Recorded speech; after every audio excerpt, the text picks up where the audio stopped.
just based on your language, you are using Satan, because I don't care is the language of Satan. So you can't mix the two.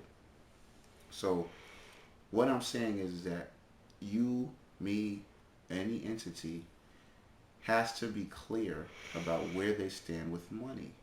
And once you are clear and you have within your being that clear headedness, that clear spirit about where you as a being stand with money, then money is always going to be consistent in your life one way or another, even if you reject it. If you are clear with money and you say, I do not want money, this is my position, it's ironic and it's a paradox, because even if you say that, money's going to find a way to still come in your life, because money is going to pick that up, and money's going to say, wait a minute, this is a person that's clear about me, so therefore I have to flow to it, because when I flow to it, I know what is going to happen to me next. You see, now I know I'm talking about money like it's a living thing. That's because it is, so even if you didn't want money, the fact that you've made that clear stance in your mind and your body and your soul is clear about that, money's going to still come to you, because it knows that you are going to have a clear purpose for it, and that's give it away, burn it, and money has to have a final destination at some point. When money's in circulation, it keeps going and going and going until it's so used and so worn that it eventually returns back to its, in this paradigm, the printing press. And the Treasury Department, when money comes back to them and it's too worn and too used, I'm using this as an example, they destroy the money. So money is actually destroyed. So money, like all living things, has a beginning and an end. So when money is too worn and tattered and battered and used, and it can no longer be circulated, the Treasury Department and the printing press actually destroys money. They destroy millions of dollars every day because it cannot be used. It's physically tied. So money has a time frame. So I give that example to say that money, even though it's fluid, it has to have fluidity and it has to have a destination. So with an entity, a living person, be clear about how you stand with money. There's no judgment involved, because money is non-judgmental. In another speaking, I'll get to how the two signs that you can use energy-wise to pretty much have a grasp on money is Gemini and Capricorn. And when I say money is not judgmental, astrologically, I'm using that as a science, because Capricorn, the sign that rules judgments, is Sagittarius. So when I say money is not judgmental, I'm saying that from the standpoint that, along with Taurus, Capricorn rules finance. And all the earth signs rule material things. But Capricorn and Taurus mainly rule money at different phases. And Capricorn rules money at the success level, when things are being built and when they're built. So when I say money is not judgmental, I'm saying that because Capricorn is the sign after Sagittarius. So Sagittarius places the judgment, and Capricorn does not. It takes what happens after the thing is judged as the final decision of that judgment. It starts to build upon that. So money doesn't judge at all. So if you're judging yourself based on how you feel about money and you haven't come to a final judgment, then it won't come to you. So you have to use that Capricorn structured final approach to yourself, to your spirit.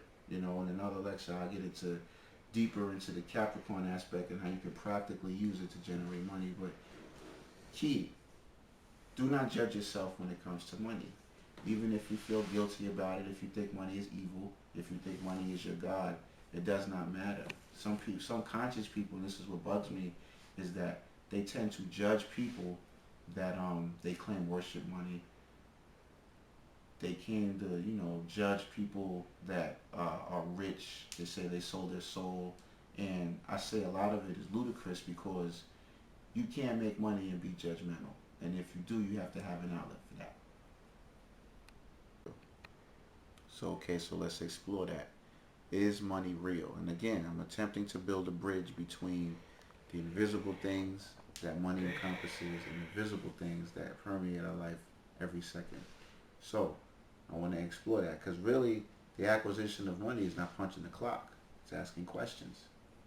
It's exploring your feelings. You know, call it what you want. So, is money real? Okay? So, to answer that, let's just look at the things that money helps us acquire and why it's so strong within us. It helps us acquire shelter. If you're conscious or you're not, money to some degree is involved in providing shelter. It provides us clothing. It provides us food. Okay, those are so-called the basic needs. So let's explore that. Let's look at shelter, right? Where I'm at, where you're at, if you have shelter and you're looking at this, then to some degree, money is attached because to some degree, it costs to build it. It costs to maintain it. It might have cost to finance it. So that's true. That is a fact. That is something that you cannot escape. When you walk on the street and you see all of these buildings, you are seeing money at its finished process and its ongoing process. So even if you're in your home and you don't have wads of cash around you, the fact that you're indoors and have shelter, money is at work there as you speak 24 hours a day, because it was money that was involved as the activating principle to make everything happen for you to have shelter. So you just living and breathing in your place of rest or your shelter is money. Okay, let's look at clothes. Okay, even if you make your own clothes, okay, do you make the materials that your clothes are made of? Do you make the cotton? Do you grow the cotton? You have farmland. Do you provide the materials to make your own clothes? I'm just getting into the rawest, most root essence of our needs, just to show that even if money isn't present around you physically, that it's still around you, but you can't see it. So I'm hoping to remove the veil that money is something that you have to touch, because it's not real. So with clothing, you know, to some degree the materials have to be generated in that course. Okay, the same with food. Also has to be grown. If you eat animals, they have to be killed and they have to be maintained properly in order for it to come to you. That costs money. But you don't see boatloads of cash sprawled out on a farm. You know, I'm not being sarcastic. I'm attempting to get into the finest detail to show that the invisible principle of money is at work more so than the active physical principle of money. Okay? So, I am doing that with the 3 basic needs. So you don't need to be actively working, money sprawled out, for these things to be working and to actually uphold the things that we use on a regular basis. So in that essence, money is very invisible. Okay? How many of us know where our local closest Federal Reserve branch is? Now, the Federal Reserve is the ones responsible for, in a sense, regulating our money. Okay, it's the Treasury Department, but it's really the Federal Reserve. I'll get to that in another lecture. But how many of us know where our 12-member branches are, the Federal Reserve? Most of us don't. How many of us know, exactly where the Treasury Department will say DC? But what does it do? What does it accomplish? It's invisible. So that the activating force behind money is an invisible. Show some respect for yourself. So again, you have to respect yourself. And money will not come to you in the way you want unless you're creative. Being creative is you recognizing that you have to delve in an invisible world, because the visible world has a cap on money. The invisible world doesn't have a cap on money. So when you tell yourself that money is an idea backed by confidence, and you tell yourself that there's ways of accumulating money that's not tangible right now, then you're also telling yourself, and by telling yourself, you're telling the universe that, oh, wait a minute, I want to make an unlimited amount of money. I just don't know how. Just by acknowledging that, you start to open up a whole nother part of yourself and start to form a whole different relationship with money, that now money is like, okay, let me at least see where this person is going. Okay, so Being creative is your bridge, is your link to the invisible, which is where money, which is where money originates. Okay, because money in this paradigm and how we operate with banking operates in the sense of invisible principle because it operates off thin air. You know, the whole concept of inflation and deflation, they make it, they being, you know, you see television, you see the news, the finance media, government, institutions, those individuals are the they. So in this context, when you hear me say they, for you conscious academic people, that's who I'm talking about. So they make it difficult to understand. Inflation is just simply having a lot of money out in circulation. When you have a lot of money out in circulation, it just makes common sense that more money in the hands of more people is going to make spending easier for more people because they have more money. So they will be able to buy more things. Therefore, businesses have to raise the prices of their goods because if more people have more money, right, they are able to buy the same things more often. So therefore, if that's the case, then businesses will probably run out of their goods more often, right? So therefore, businesses will probably not make that much money if they can't keep up with demand. So they have to raise their price in order to stabilize themselves and maintain themselves. That's inflation.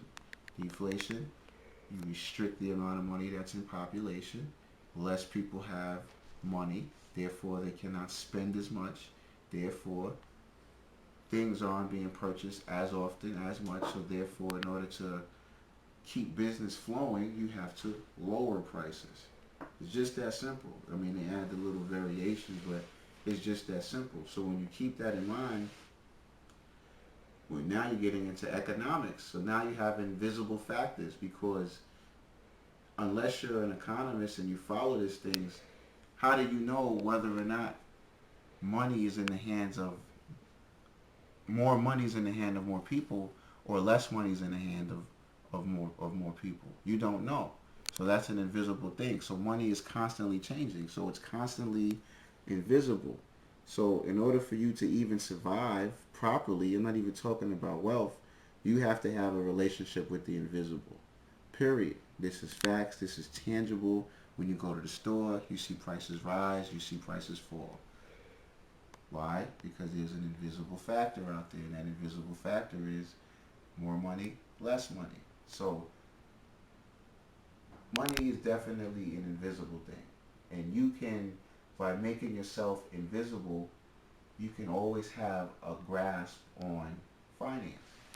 Okay, so this is the bridge that's being built, and understanding that creativity is the embodiment of how you can be invisible while being practical. Because when you start coming up with new ideas, you start coming up with ways of bettering yourself. That is how you start to make more money. If you trace when you've made more money, 10 to 1, even if you have the idea of I have to go back to school in order to get a better job, in order to make more money, that is an idea. The confidence that you have to have in order to go through the process and finish is the idea backed by confidence. So even if you're in the context of school and a job, the idea that you have and the confidence that you have to implement that idea to go to school to get a higher paying job equals more money. So that's an invisible concept. So it's no different if you was to say, how can I make money without working for someone else? Just framing that question alone, okay, links you to the unseen world, okay, and it bridges your everyday seen actions. Just asking that question, how can I make money without working for someone else? Or how can I make money without exchanging my labor for dollars? Just that question alone is powerful enough for money to stand at attention and recognize you as a force. And if you think about it, if you're struggling with money, you probably haven't asked yourself that question.